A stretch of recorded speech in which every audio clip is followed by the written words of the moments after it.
All right. Donc, appeler la pluie, hein?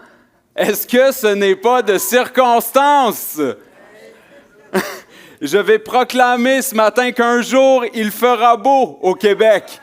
J'ai vu le ciel s'ouvrir ce matin, il y avait du bleu. J'ai dit, on fait une rando aujourd'hui. Non, ça s'est recouvert 5 minutes après. Mais on garde espoir dans l'adversité.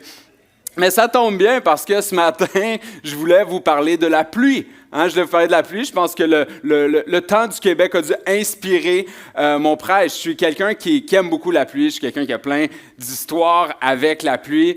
Fut un temps dans ma vie où j'ai passé plus de temps qu'autrement à dormir dans une tente, et j'ai jamais mieux dormi que quand ma tente est balancée d'un côté et de l'autre avec la pluie qui frappe, puis c'est merveilleux, je dors comme un bébé, tu sais. Puis il y a d'autres histoires un peu moins drôles avec la pluie, tu sais. Je me souviens une fois, je passais de l'Italie à l'Autriche, je faisais de la rando, puis j'étais épuisé quand j'étais arrivé en Autriche. Puis moi, généralement, quand j'allais me coucher en voyage, je me sculptais une lance, tu sais, au cas où qu'il y aurait un animal qui viendrait m'attaquer, puis je la mettais au pied de ma tente. Puis là, cette fois-là, je l'avais oublié dans le bois, ma lance, tu sais. Du coup, je suis allé me coucher quand même. Et puis là, j'ai entendu un cri, là. Je me suis dit, ça y est, le diable vient me chercher. Et puis là, je me suis levé dans ma tente et ce cri se rapprochait de ma tente. Puis là, je me suis dit, oh non, j'ai oublié ma lance. Et il pleuvait des clous, tu sais. Donc, je ne pouvais pas aller chercher ma lance. Et puis, cet animal qui était finalement un sanglier, s'est approché de moi et essayé d'encorner ma tente, tu sais. Donc, je n'ai pas eu le choix d'agripper ma tente et de hurler en roulant avec ma tente. J'ai fini par lui faire peur. C'était mon histoire de combat spirituel ce matin contre le sanglier. Mais non, je voulais vous parler de la pluie ce matin parce que la pluie est un symbole fort dans la parole de Dieu. On la retrouve de plein de manières différentes dans l'Ancien et dans le Nouveau Testament, souvent et principalement en parlant du réveil spirituel, du combat spirituel et du Saint-Esprit. Right? Est-ce que quelqu'un ici n'a jamais vécu de combat spirituel? Amen. Une église qui combat dans la prière. Et si jamais c'est le cas, ce n'est pas grave. N'ayez pas peur de lever la main. Je voulais juste vous dire que si ce n'est pas encore arrivé, ça s'en vient. Très certainement. Inquiétez-vous pas. Donc, je voulais vous donner quelques phrases où est-ce qu'on retrouve la pluie dans ces termes-là, dans la parole de Dieu. Donc, dans 1 Roi 18, on retrouve la prière d'Élie et le retour de la pluie. Comme réveil national et comme combat spirituel, il y a un bruit, c'est le bruit d'une pluie abondante sur le peuple. Dans Zacharie 10, la pluie dans Zacharie parle d'une prière pour le réveil. Demandez à l'Éternel la pluie au temps de la pluie du printemps. La pluie comme un symbole de l'Esprit Saint dans Joël. Il vous enverra la pluie, en son temps je répandrai mon esprit sur toute chair. Et puis dans Jacques, quand il parle d'Élie comme une figure du combat spirituel, Élie pria et le ciel fut fermé, puis il pria de nouveau et il donna de la pluie. Et pour moi, ce qui ressort de tous ces passages, c'est le fait qu'après la pluie, il y a un chemin. Donc, Dieu donne la pluie. La pluie tombe sur nous, le combat tombe sur nous, sur nos vies, mais jamais pour qu'on reste au statu quo. Dieu prépare un chemin et Dieu ouvre une voie dans nos vies. Et pendant que je priais sur la pluie cette semaine, avec la pluie qui tombait dans ma fenêtre, j'ai eu cette parole d'Isaïe qui est revenue à ma pensée. Dieu fraye un chemin. Dieu frayera un chemin dans nos vies. OK, je veux juste vous lire ces deux passages. Isaïe 57. On dira, frayez, frayez, préparez le chemin. Enlevez tout obstacle du chemin de mon peuple. Car ainsi parle le Très-Haut, dont la demeure est éternelle et dont le nom est saint. J'habite dans les lieux élevés et dans la sainteté, mais je suis avec l'homme contrit et humilié, afin de ranimer les esprits humiliés, afin de ranimer les cœurs contrits. Et dans Isaïe 35, le mirage se changera en étang et la terre desséchée en source d'eau. Dans le repaire qui servait de gîte aux chacals, croîtront des roseaux et des joncs. Il y aura là un chemin frayé, une route qu'on appellera la voie sainte, Nul impur n'y passera, elle sera pour eux seuls.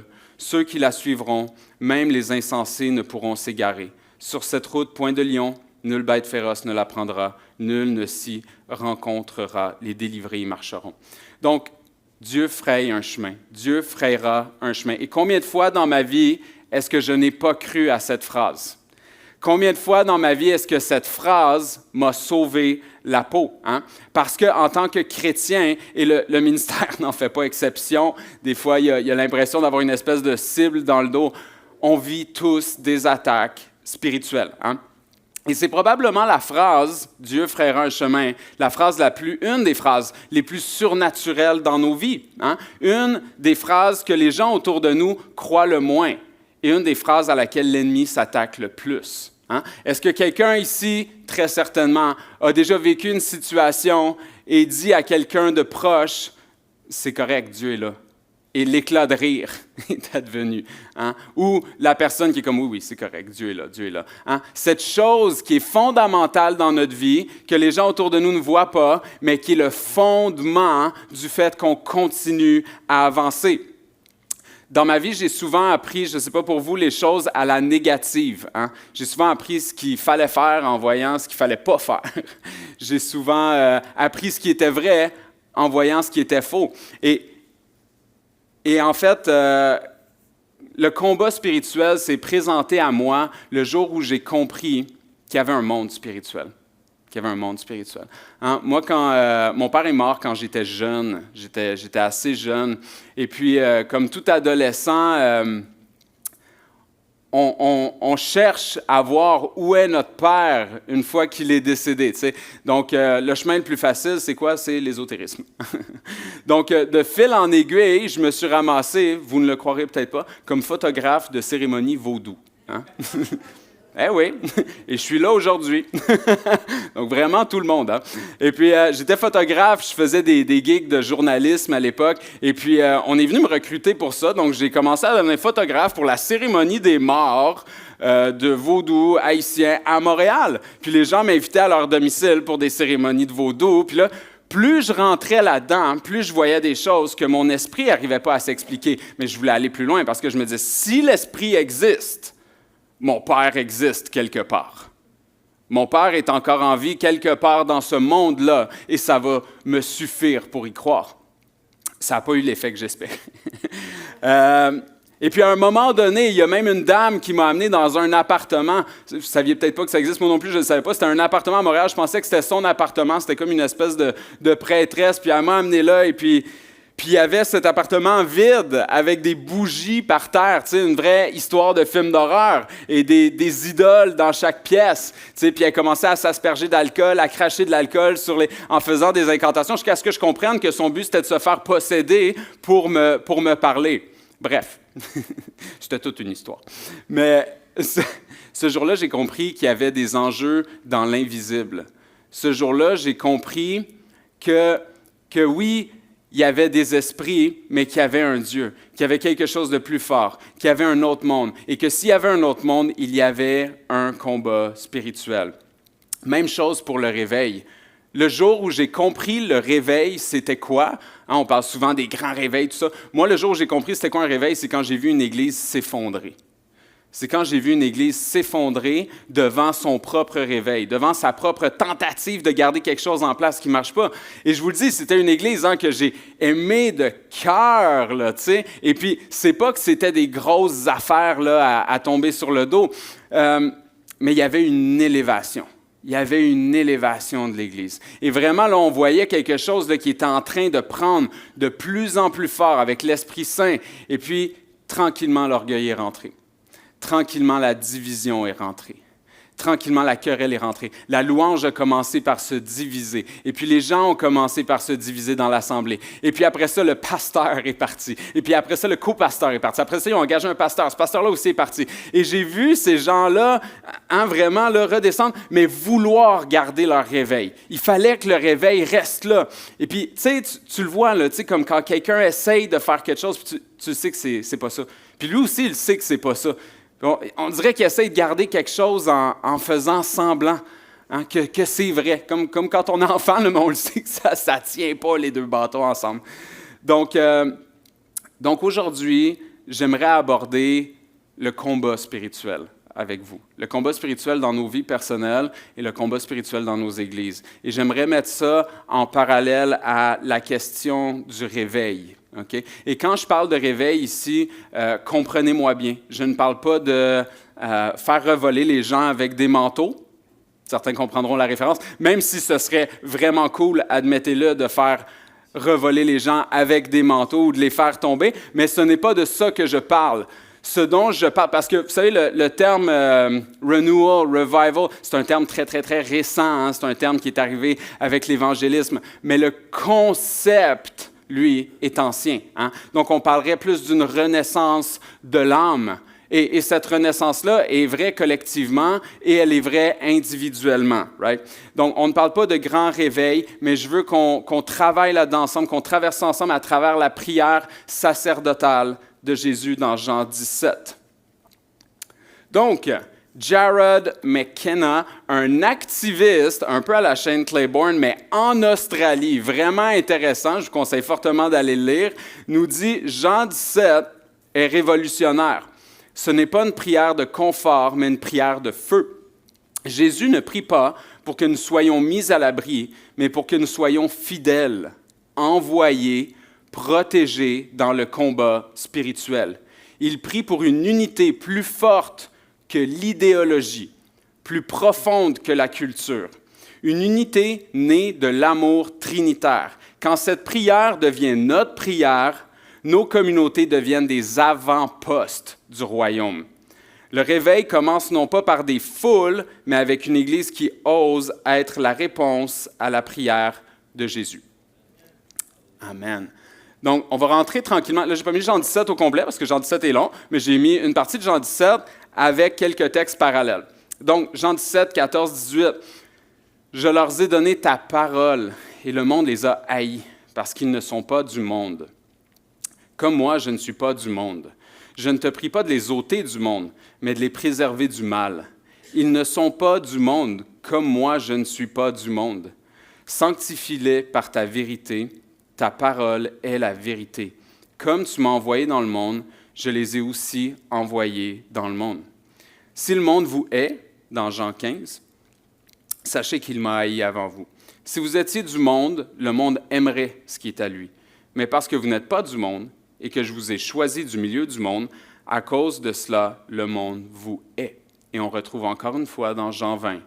Jésus leur dit de nouveau, « La paix soit avec vous, comme le Père m'a envoyé, moi aussi, je vous envoie. » Donc, je voudrais qu'on prenne un instant ici juste pour comprendre la portée, la teneur, l'importance, même la gravité de ce message-là, de cette prière-là. Jésus est venu parmi nous. Hein? S'est incarné sur terre, a guéri, a fait plein de choses, est allé à la croix, hein? A pris le péché. Et on connaît la bonne nouvelle. Mais le scandale ici, c'est que Jésus nous dit, « Moi, j'ai été envoyé. Et comme moi, j'ai été envoyé, vous êtes envoyés. » Il vous met vraiment dans ce même parallèle. Hein? On a dit tantôt, j'ai entendu tantôt la prière, oui, on va marcher avec Christ et on va vivre ce que Christ a vécu dans des parallèles totalement différents. Hein? Mais on est envoyé comme lui a été envoyé. Quelle gravité et quel privilège en même temps. Donc, et si le monde vous hait, hein, ça m'a pris du temps à comprendre ça parce que moi, chaque fois que je lisais cette parole-là dans la Bible, je me disais, mais non, le monde ne me hait pas. Le monde m'aime. Quand même, ma coupe déborde d'amour, me semble. Mais non, puis c'est vrai, c'est paradoxal parce que je me disais, mais non, mais mes amis qui croient pas en Jésus, qui sont pas chrétiens, ben, ils m'haïssent pas, là, c'est un gros mot, la haine. Et pourtant, c'est C'est un des gros battements de cœur du combat spirituel parce que le monde est occupé par quelque chose qui n'appartient pas à l'Esprit Saint, qui n'est pas de l'Esprit Saint. Et c'est cette chose qui se bat contre nous. C'est cette chose qui émerge et qui se met en opposition. Et ce n'est pas pour rien que Jésus nous demande de prier pour ne pas tomber en tentation. Parce que l'ennemi va prendre toutes les occasions et les opportunités possibles pour s'infiltrer dans notre vie. Et ça vaut pour les non-chrétiens et ça vaut pour les chrétiens. Donc, la prière sacerdotale, qu'est-ce que c'est? C'est la prière du grand prêtre, la prière de celui qui intercède, la prière du sacrificateur. C'est un terme qui a été mis en place par Cyril d'Alexandrie au 5e siècle, mais qui a été popularisé par Calvin. Donc, c'est une prière qui est souvent comparée au Yom Kippour, qui est dans la tradition juive le jour du grand pardon. Le prêtre entrait dans le Saint des Saints pour intercéder entre Dieu et le peuple. Et ici, Jésus fait la même chose. Il se place entre ses disciples et Dieu pour intercéder. Il se place, je dirais, entre Dieu et nous pour intercéder, pour invoquer la gloire, la protection, la sanctification et l'unité. Et Jean 17 n'est pas une simple prière à prendre à la légère, c'est une déclaration de guerre contre la division, contre la haine et contre la mondanité. Okay? Et je pense pouvoir dire que cette prière-là détient, je dirais, le fondement du combat spirituel et des réveils dans nos vies et dans nos églises. Okay? Donc, une intimité profonde avec Dieu. Qu'il soit un comme nous sommes un, lui et le Père. Une séparation d'avec le monde, mais sans tomber dans l'isolement. Je ne te demande pas de les retirer du monde. Une unité surnaturelle qui rend témoignage au monde. Et l'attaque spirituelle, c'est ce qui vient essayer de contrecarrer ces trois aspects-là dans nos vies. Dans chacun des aspects de nos vies, on peut retrouver ces trois aspects-là. Et Jésus reconnaît qu'on vit, qu'on existe dans cette prière-là, dans un champ de tension, qu'on appartient à Dieu, mais qu'on vit dans un monde qui est gouverné par d'autres puissances.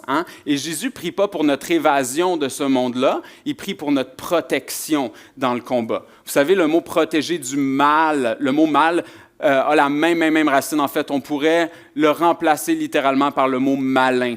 Okay? Donc, c'est cette protection de quelque chose de mal qui va s'opposer à nous. Et la sanctification ici, c'est véritablement une transformation qui prépare le disciple pour sa mission. Le mot mission, on le galvaude souvent, être envoyé comme moi je suis envoyé. Vous êtes dans le monde, vous n'êtes pas du monde. Cette prière pour laquelle Jésus intercède pour nous, nous rend, il prie, il intercède auprès du Père pour qu'on soit inattaquable à un niveau spirituellement profond.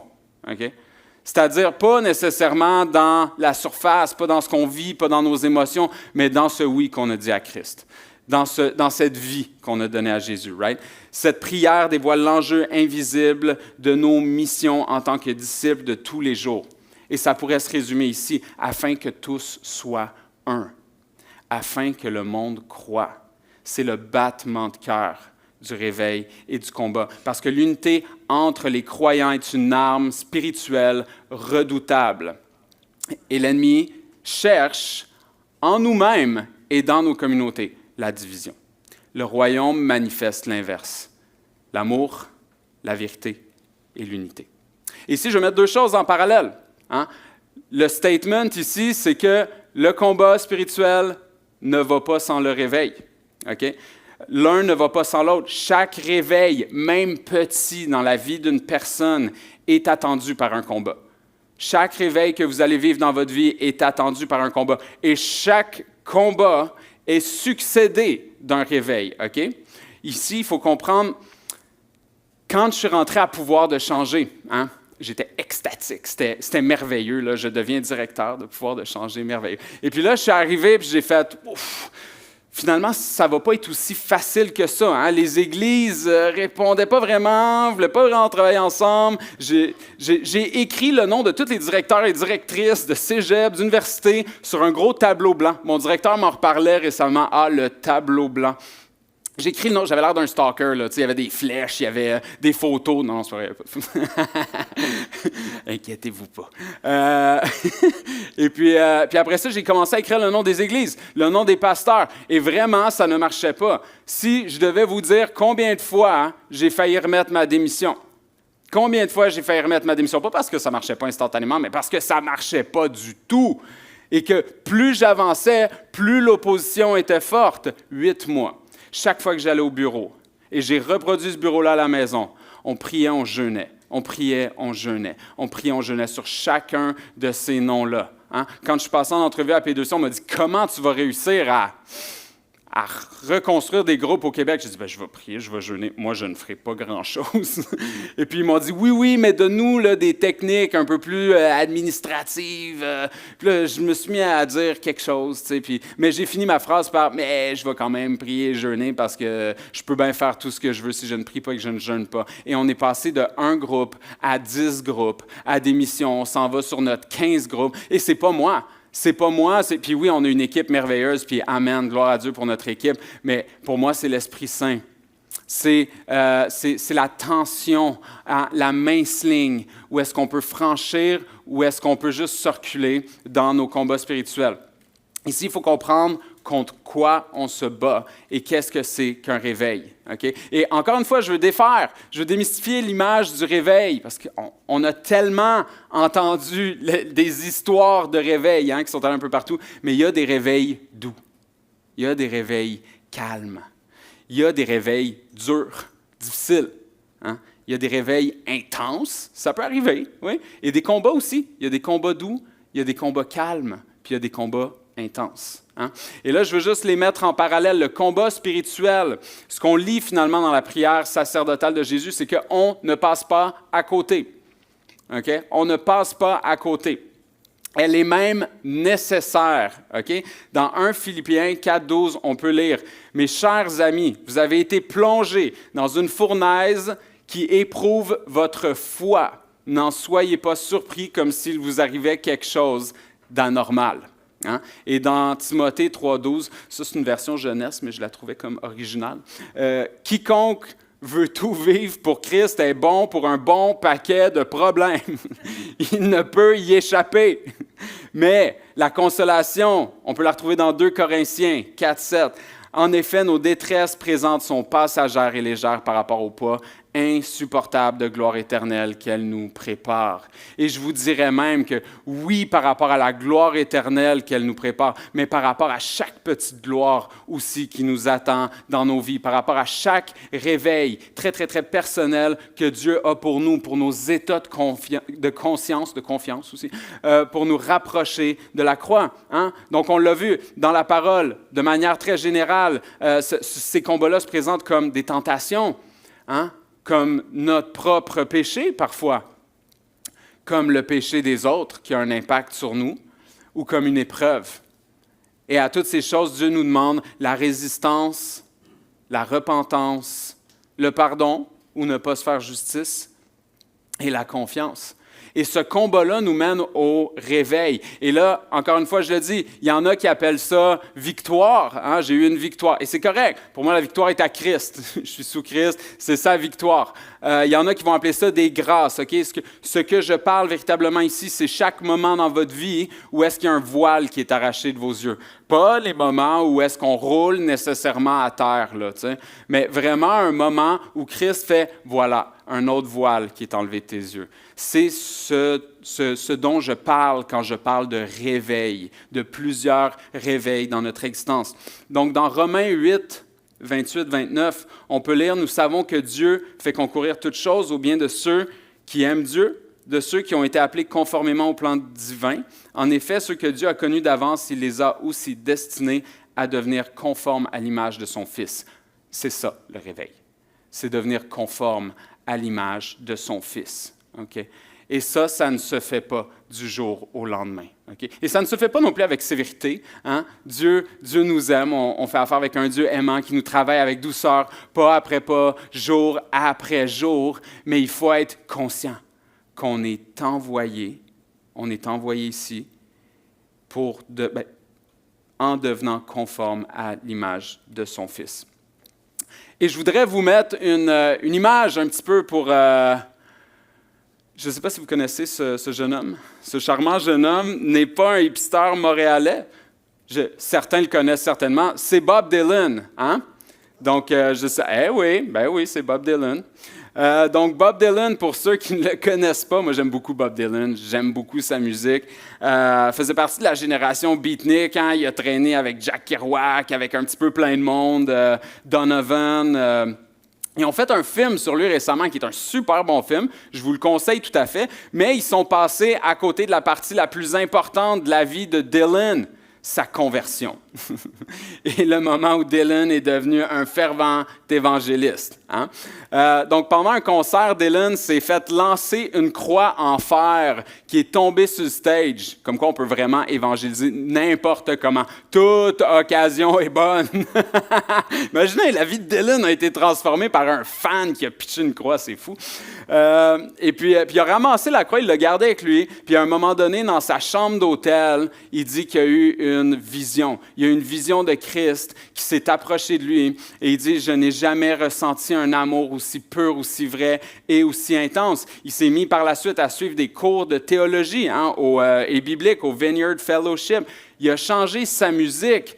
Il ne voulait plus chanter ni jouer ses anciennes chansons jusqu'à ce que même les critiques disent que ses concerts ressemblaient à des liturgies. Hein? Donc, tout le monde priait, chantait, louangeait, c'était le feu. Et dans son témoignage, il nous dit cette chose. Le temps n'est pas neutre. Le temps n'est pas neutre. Chaque instant de notre vie nous rapproche soit de Dieu, soit du mal. Hein? De conversion en conversion et de grâce en grâce. Et lui, il a décidé de mettre son temps au service, hein, dans du service, répondre activement à son époque, aux enjeux de son époque, un combat après l'autre. Et il a écrit une super belle chanson que j'ai écoutée toute la semaine. Il a écrit plusieurs chansons là, dans son album Saved. Là. Il y en a une, c'est It's Gonna Rain Hard, mais je ne vais pas l'utiliser parce que ça parlait d'Apocalypse. Mais c'est une bonne chanson. Il a écrit une chanson qui s'appelle Pressing On. Pressing On, c'est une expression anglaise qui veut dire continuer d'avancer dans le combat. Continuer d'avancer dans le combat. Et ce qui est beau dans la chanson de Dylan, c'est qu'il dit « Seigneur, je veux continuer d'avancer dans le combat, je veux continuer d'avancer dans le combat, mais pendant que j'avance, fais s'élever mes pas. Fais s'élever mes pas, un réveil après l'autre. Fais-moi prendre conscience, Seigneur, de plus en plus fort, de plus en plus loin. Donc oui, je veux continuer à avancer, mais je veux continuer aussi à m'élever vers toi, Seigneur. » Et Dylan a été attaqué, là, à travers tous ces réveils-là, pas juste à travers sa conversion, parce que Dylan allait en crescendo, donc il a été moqué par les critiques, on l'a traité de fanatique.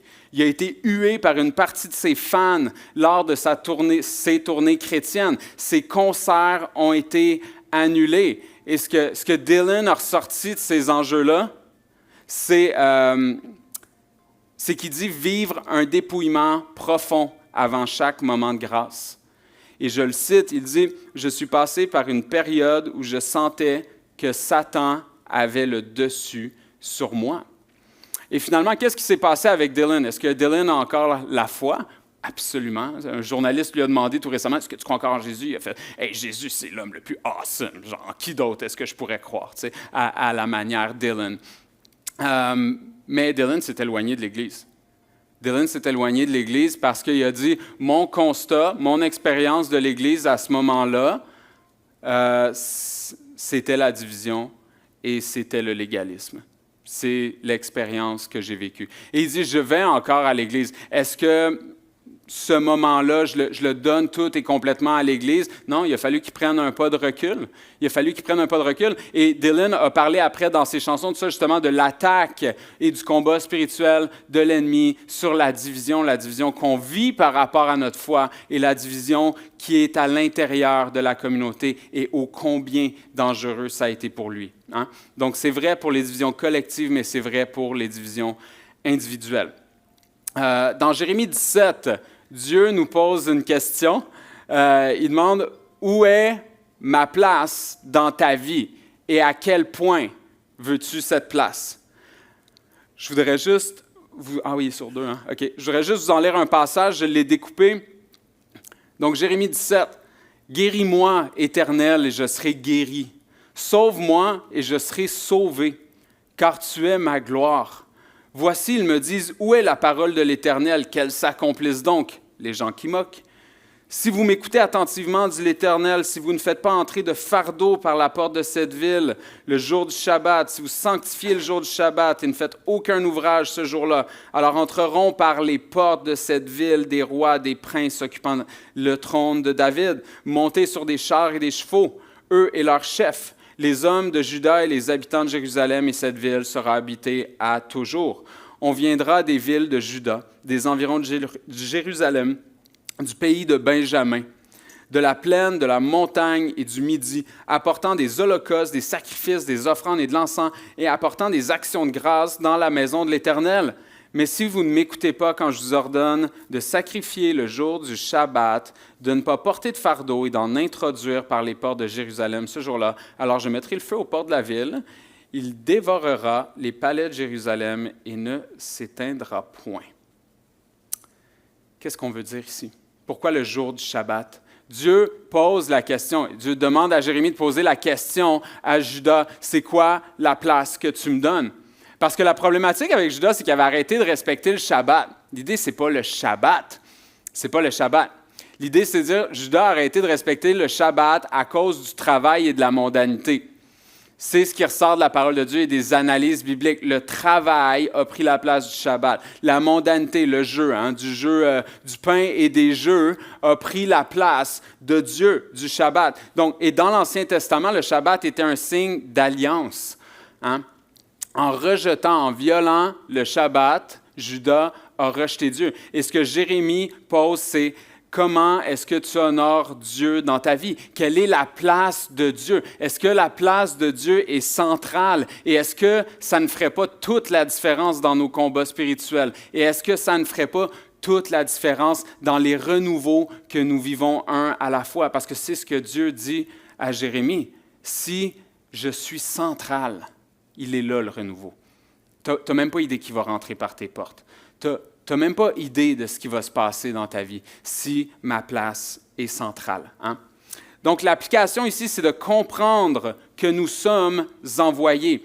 Et les impacts de comprendre que nous sommes envoyés, c'est que le réveil commence par Jésus qui intercède pour nous. Sa prière sacerdotale, c'est le prototype de chacun de nos réveils. Le réveil commence par le cœur et par la sanctification, pas par une émotion collective. Okay? Avant tout réveil communautaire, il y a des centaines et des centaines de réveils individuels dans nos vies. Ensuite, le combat spirituel inclut le rejet. Jérémie a été rejeté par le peuple. Et il ne s'est pas vengé, il n'a pas demandé la justice de Dieu qui tombe sur le peuple. Il a remis cette situation à Dieu. Chaque réveil dans nos vies, aussi petit soit-il, va attirer des forces contraires parce que le réveil est un champ de bataille. Le réveil est le combat spirituel. Et l'obéissance dans les petites choses. Encore une fois, le Shabbat, ça pourrait sembler anodin. Mais c'est dans les choses ordinaires qu'on reconnaît une foi authentique, pas dans les choses extraordinaires, pas dans les roulements de tambour, dans les choses tout à fait ordinaires. Dieu veut, par ces choses, attirer notre attention, nous enseigner à dépendre de lui, tester et purifier notre foi et développer notre caractère éternel. Okay? Le réveil et le combat spirituel, ce n'est pas une vie extraordinaire et exceptionnelle. J'avais un prof de philo qui me disait ça en France, et il me disait toujours « Ah, les philosophes, regarde comme ils ont une vie banale. » Lui, ça le rendait fou, la vie banale des gens. Ils font leur épicerie comme tout le monde. Il ne captait pas ça, tu sais. Alors non, Dieu nous dit non, ce n'est pas une vie exceptionnelle. Le réveil, c'est un retour à la normalité selon Dieu. Point. La parole nous le dit. Ce n'est pas de sonner les trompettes et les grands trucs, c'est la normalité, c'est ce que nous devrions être en tant qu'enfants de Dieu pour chaque chrétien. Et le réveil, c'est juste un souvenir. C'est juste un souvenir. Je me souviens de certains moments avec ma femme où on habitait dans d'autres pays, où on était dans des voyages, puis on est revenu au Canada, dans quelque chose de plus structuré, puis on se disait, oublie pas, c'était comment. Oublie pas cet élan de liberté. Oublie pas cet amour. Parce que sinon, tu vas retomber, puis tu vas fonctionner, tu vas tomber dans un fonctionnalisme, tu vas faire tes affaires. N'oublie pas. Donc, ce réveil existe pour que nous nous souvenions. Et le réveil ne s'auto-suffit pas, autant qu'il ne dure pas nécessairement. Je ne sais pas si ici, il y en a qui ont déjà essayé de changer de vie ou ont déjà changé de vie ou ont pensé à changer de vie. C'est quelque chose que j'ai essayé 2-3 fois. Et puis, ce qui est intéressant, c'est que quand on fait ça, sur le coup, c'est extraordinaire. Hein? Ça demande d'abandonner plein de choses. Hein? On abandonne la maison, les meubles, les familles, les ci, les ça. Puis là, on part, puis on arrive dans notre nouveau lieu de vie, puis c'est... Je suis là, je suis là, c'est incroyable, pendant à peu près 3-4 mois. Après ça, je redescends tranquillement et la normalité me rattrape. La normalité me rattrape. Donc oui, il y a un coup de grâce, il y a un coup de réveil, il y a un nouveau souffle dans notre vie, mais sans la discipline à la base, sans la parole de Dieu à la base, sans la communauté à la base, il n'y a rien qui se passe. On va redescendre plus bas que notre limite même. Donc, déclencheur d'éveil spirituel de Dan Hayes. Et le premier livre qu'on m'a donné quand je suis rentré à P2C.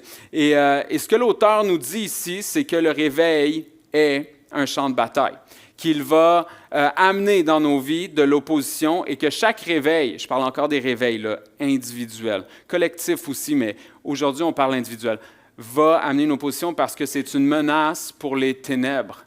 Le fait que votre réveil s'expose au monde fait que votre lumière s'expose de plus en plus fort au monde. Okay? Et il y a une opposition. Donc, l'ennemi va essayer de contrecarrer ça de bien diverses manières, souvent par de la tentation, de la division, de la peur, du découragement, des mensonges et très, très, très souvent en faisant ressortir ou en mettant en évidence nos chaînes du passé, hein? Notre passé. Et c'est dans notre tête souvent que le premier combat se joue. Là. Il nous dit ensuite comment construire une culture du réveil hein, dans notre vie personnelle et dans nos églises. Il nous dit évidemment mettre Dieu au centre, hein, laisser Dieu interrompre nos plans. Parce que même celui qui a l'air d'être le meilleur ou le plus occupé, je vais dire, des chrétiens, ne met pas nécessairement Dieu au centre.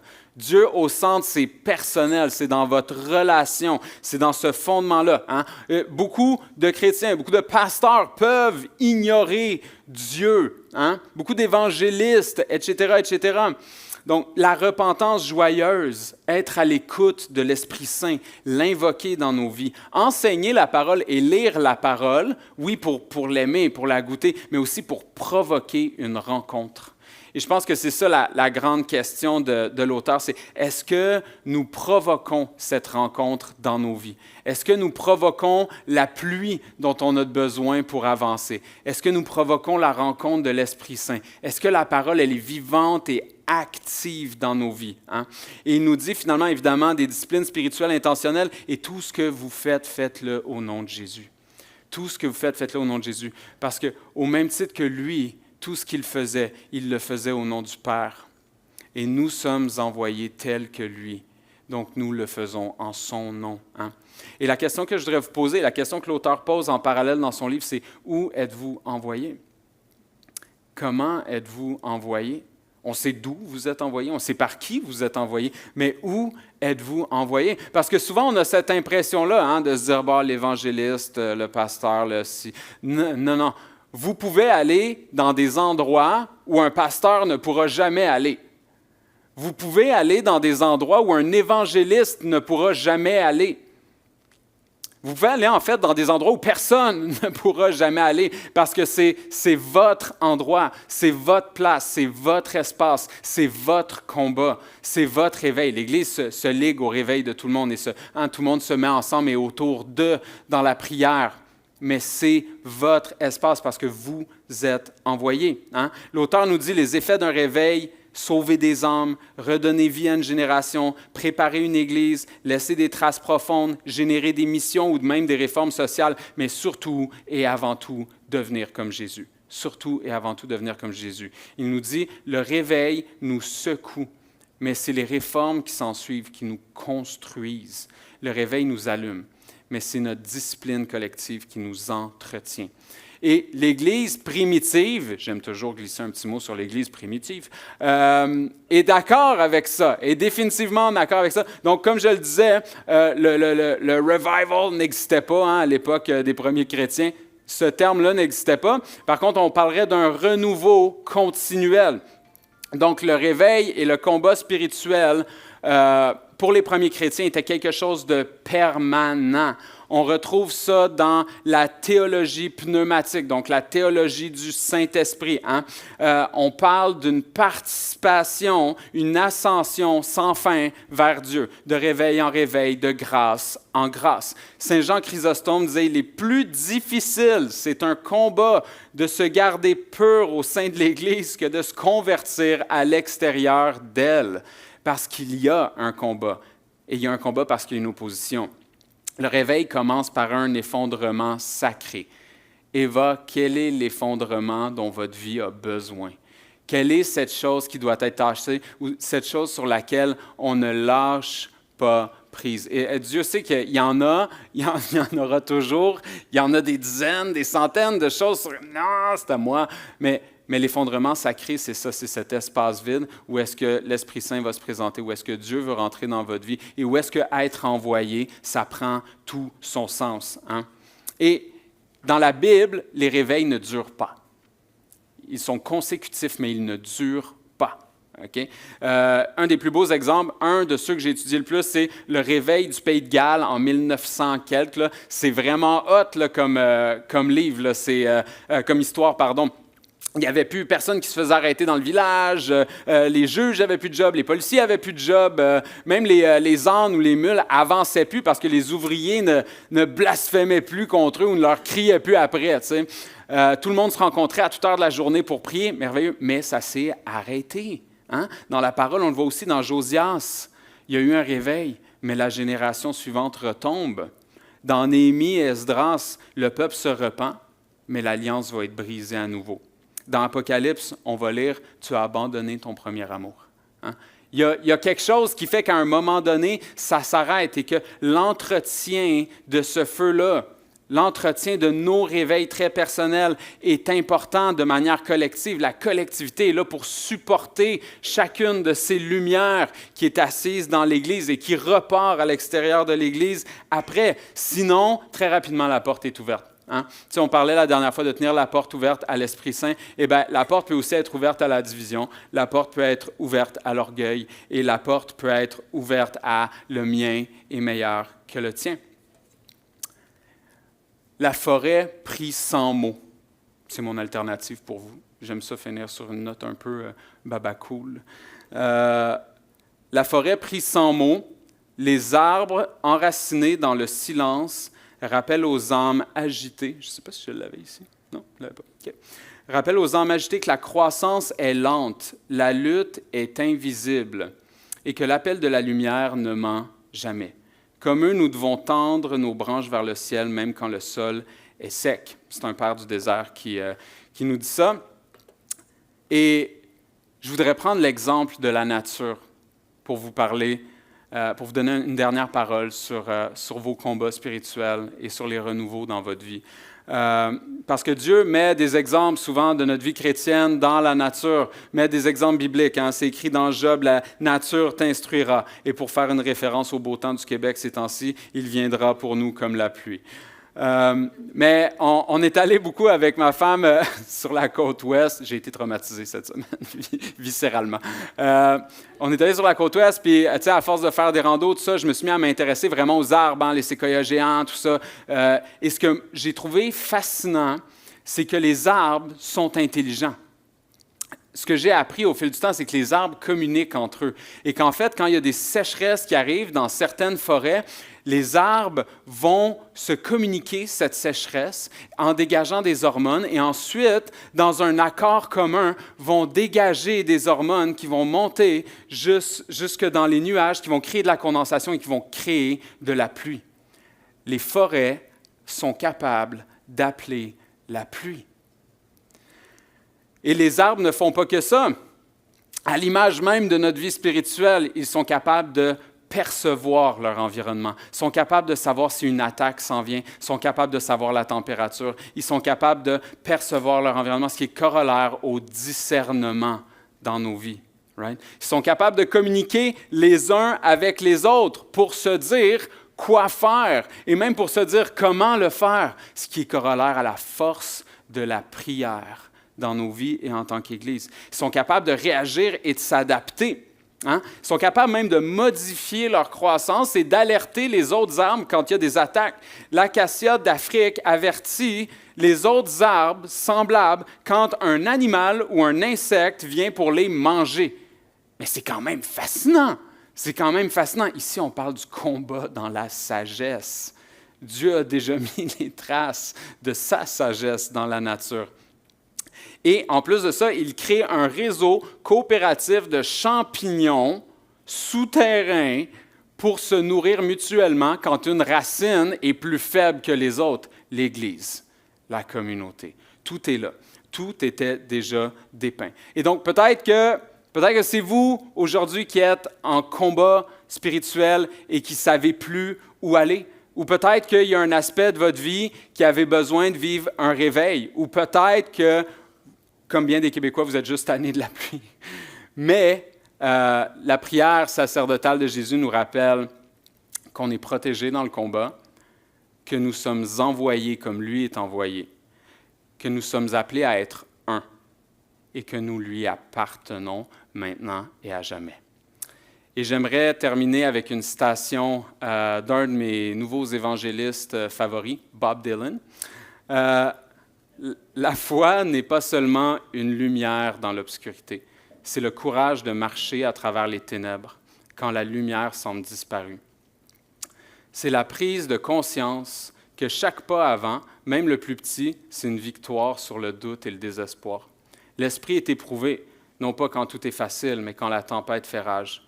Et dans cette tempête, soit tu cèdes, soit tu trouves une force nouvelle, un réveil de l'âme que personne d'autre ne peut voir que toi. La vérité, c'est comme une graine plantée dans ton âme. Elle pousse silencieusement, parfois dans l'obscurité, souvent sans qu'on la remarque. Mais quand le moment est venu, elle jaillit, ébranlant les fondations de ta vie. La foi, ce n'est pas une question de confort ou de certitude. C'est un combat avec l'inconnu. Tenir bon quand la nuit est la plus sombre. Le vrai réveil se produit quand le cœur d'un homme, dans le cœur d'un homme, là où il affronte ses peurs et choisit de croire malgré elles. C'est une bataille, pas une fête, et la victoire ne se mesure pas aux applaudissements, mais à la force tranquille de continuer. Amen. Yes.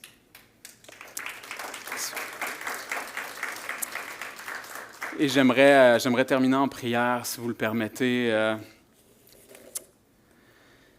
Père éternel, je te demande de bénir Eva. Je te demande de bénir chaque personne dans l'Assemblée pour qu'il reparte avec quelque chose que ton Esprit Saint lui aura montré de ce message.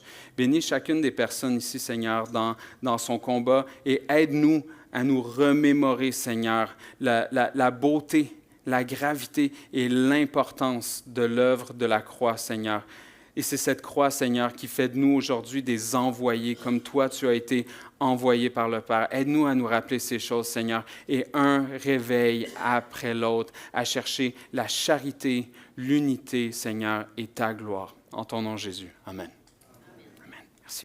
Et la seule façon d'être rempli de toi, Seigneur, c'est d'être abrité sous ton aile, Seigneur. En toi, Seigneur, il y a paix, amour, sagesse, grandeur. Quelle quiétude en toi, Seigneur. Que vos cœurs ne se troublent point, car je suis au milieu de vous. Abrite-moi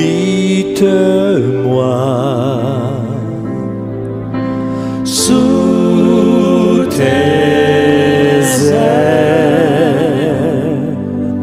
couvre-moi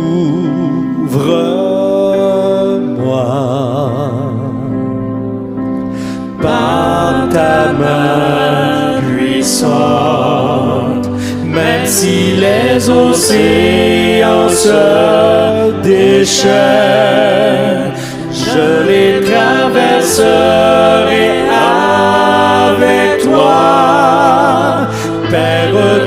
domines les tempêtes, je suis tranquille car tu es là. Oh oui, Seigneur. Alléluia, Jésus.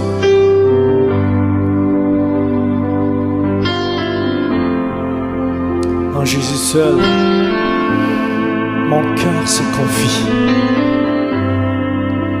Alléluia, Jésus. Merci, Seigneur. En Jésus seul, je me confie. Il me donne force, calme et puissance, même si les océans se déchaînent, je les traverserai avec toi. Père, tu domines les tempêtes, je suis tranquille car tu es là. Même si les océans se déchaînent, je les traverserai avec toi. Père, tu domines les tempêtes, je suis tranquille car tu es là.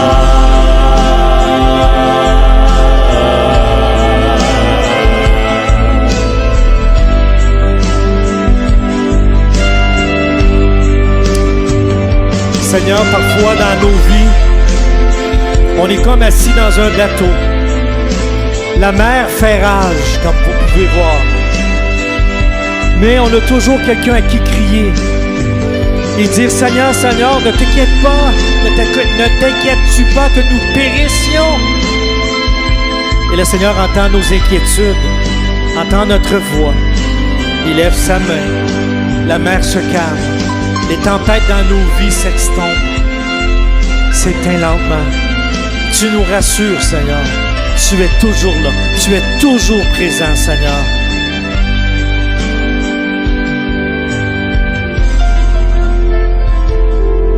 En toi, Seigneur. En toi seul, nous nous confions, Seigneur. À toi.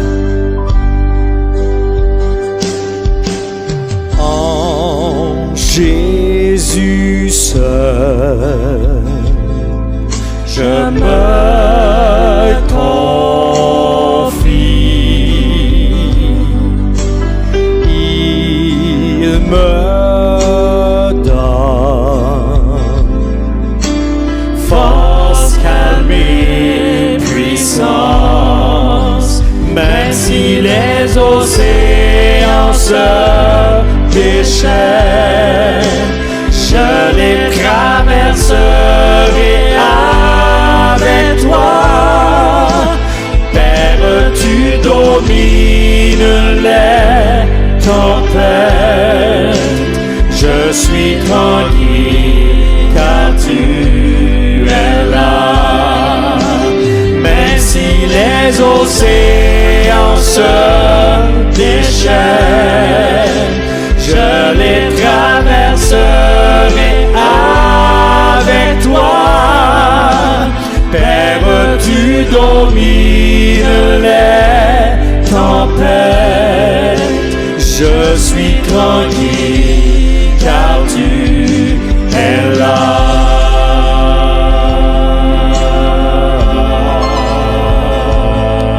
Oui, Seigneur. Merci d'être là, Seigneur. Présent avec nous. Ta parole dit, lorsque nous sommes réunis 2 ou 3 en ton nom, tu es au milieu de nous, Seigneur. Et ce matin, Seigneur, nous croyons fermement que tu es là, que tu es présent par la puissance de ton Esprit Saint qui habite chacun et chacune des membres de cette Église, Seigneur. Et Seigneur, en ce moment-là, vu que tu es ici, avec nous, parmi nous, nous allons élever ensemble des prières de reconnaissance à lui. Pour ceux qui sont malades, pour ceux qui ont des besoins, tout simplement pour glorifier Dieu pour qui il est, mais pas seulement pour ce qu'il fait, mais qu'il est premièrement. Par des courtes prières. Allez-y, mes frères et sœurs.